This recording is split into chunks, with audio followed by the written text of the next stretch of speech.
আজকে গণহত্যা করে শেখ হাসিনা আজকে গণবিকৃত হয়ে গেছেন, আজকে গণবিচ্ছিন্ন হয়ে গেছেন শেখ হাসিনা। বাংলাদেশের তার দলের লোক এখন তার পক্ষে কথা বলছে না। আজকে আমরা শুনেছি একজন রাষ্ট্রদূত হাসিনার প্রসঙ্গত তিনি আজকে ঘোষণা দিয়েছেন যে তিনি খুব সম্ভবত বেলজিয়ামের রাষ্ট্রদূত, তিনি ঘোষণা দিয়েছেন তিনি জনতার কাতারে আছেন, ছাত্রদের পক্ষে আছেন। আপনারা জানেন কৃষি মন্ত্রী রাজ্জাকের ফেসবুকে স্ট্যাটাস দিয়ে বলেছে ফ্যাসিবাদের সাথে নয়, হাসিনার সাথে নয়, ছাত্রদের সাথে আছে।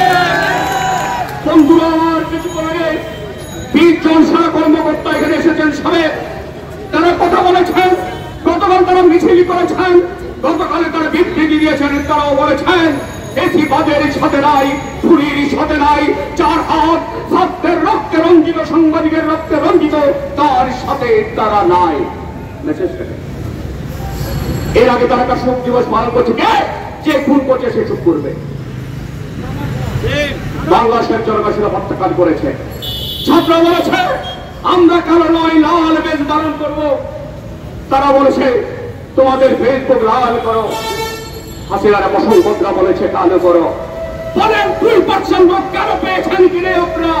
98% বেশি লোক সেদিন লাল করেছে তাদের ফেসবুক আইডি এবং লাল করে বের হয়েছে 11 গোলে হাসিনাকে লাঠি দিয়ে ফিল্ড থেকে বের করে দিয়েছে দেশের ছাত্র জনতা। বন্ধুরা আমার, আজকে এখানে যখন আমরা বক্তব্য দিচ্ছি আমরা অত্যন্ত বেদনাবিত। আমাদের কোমলমতি ছাত্রদের 300-এর মতো আমাদের যে হিসাব আছে, ছাত্রকে গুলি করে বুক ছাত্রা করে দিয়েছে। এক ছাত্রের বুকে দেখেছে 40টার বেশি গুলি। একটা তার বাবা বলেছে যে একটা শিশুকে মারতে কত গুলির প্রয়োজন। রক্তে আজকে ঢাকার রাজপথ রঞ্জিত হয়ে গেছে।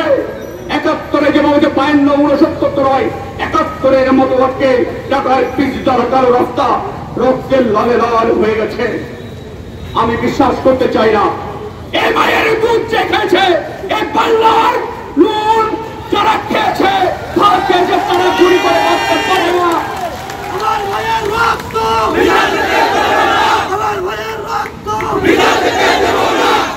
আমার সেই শিশুদের মায়ের কান্না আল্লাহ রস খাচ্ছে। পুলিশ তোমার হৃদয়কে করে না, আল্লাহ রস খাচ্ছে। এই পাড়া তোমরা গোসল করতে পারবে না।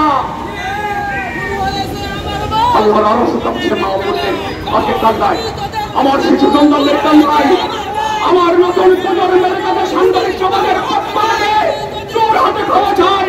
বাবারা, তোমাদের জীবনের নিরাপত্তার জন্য আমরা কিছু করতে পারিনি।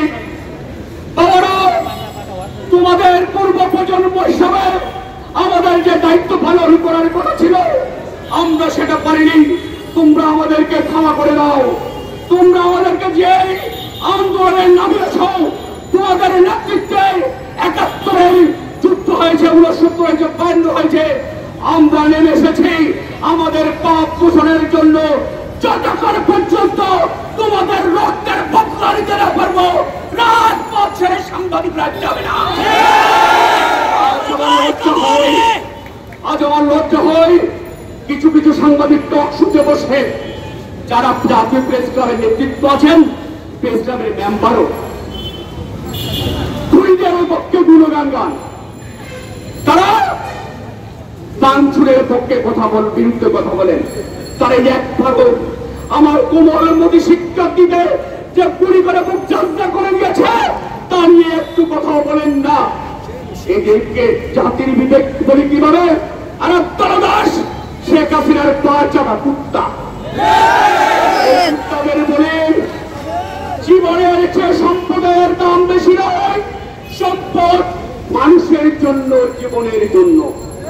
তোমরা কিসের সাংবাদিক, কিসের জাতির? তোমরা লজ্জা হয় না?